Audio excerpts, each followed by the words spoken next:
You've done it. I've done it. That infinite menu of everything ever made, and your thumb makes the same familiar journey. You choose the known thing. It feels simple, maybe even like a guilty pleasure. But what if that play button isn't about pleasure at all? What if it's a signal, one that might point to quiet anxiety, a craving for control, or you negotiating with a past version of yourself you miss? We don't just rewatch, we recruit, and the story you keep returning to is often a precise tool for a hidden psychological job. Let's find out which one you are using. Let's start with the most obvious profile, the comfort seeker. Picture it.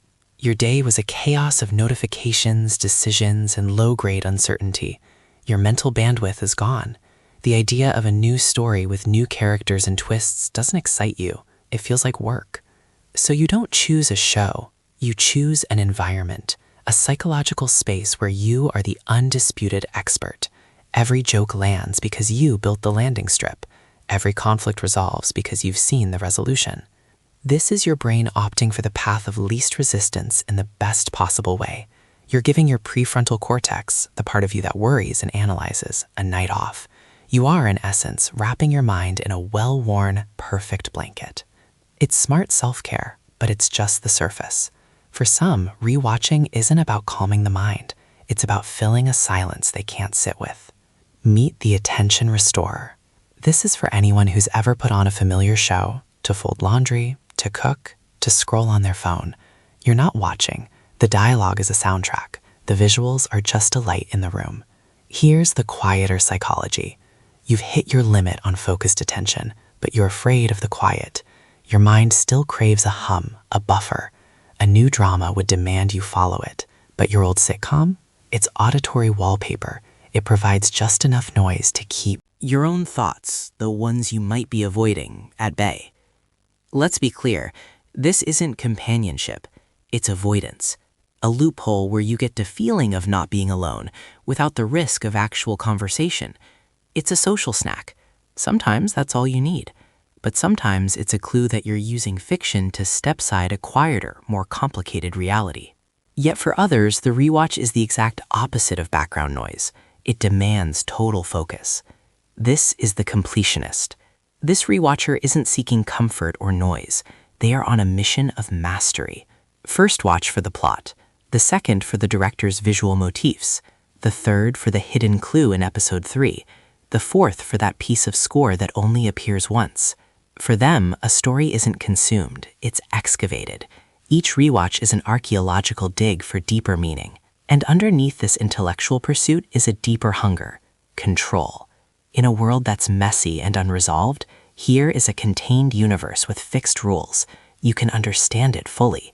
You can, in a way, win at watching it. The reward is the aha moment. It's the puzzle that never punishes you, where the completion is in total understanding. But the most profound rewatch isn't about the present mind at all. It's about time travel. Finally, the most poignant profile, the connection craver. This rewatch is emotional time travel. You put on the movie you saw in theaters with your best friend a decade ago. You play the show that got you through a lost winter. The characters here are more than characters. They're time capsules and vessels for your own past self. You're engaging in powerful nostalgia, yes, but also in what psychologists call a parasocial relationship. These fictional people are frozen relationships. They never change, never judge, and are always exactly where you left them. Revisiting them is like checking in on an old friend. But ask yourself, am I visiting the past or hiding? From the present, it can be a beautiful anchor. It can also be a safe harbor you're reluctant to sail out of. You might be reuniting with a version of yourself you miss, or offering comfort to a past self that still needs it. It's a connection with a guaranteed return and zero risk of fresh heartbreak. So, which tool have you been using? Are you the comfort seeker, building a fortress of predictability? The attention restorer, using familiar voices to buffer your silence? The completionist, seeking mastery in a controllable world? Or the connection craver, holding hands with a memory or a past self? The point is this, that rewatch is never just a rewatch. It's a ritual, a tool, a message.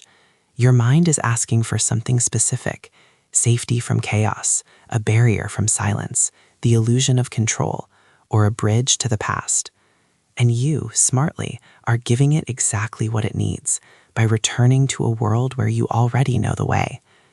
I'm genuinely curious. Tell me in the comments, what's your ultimate rewatch?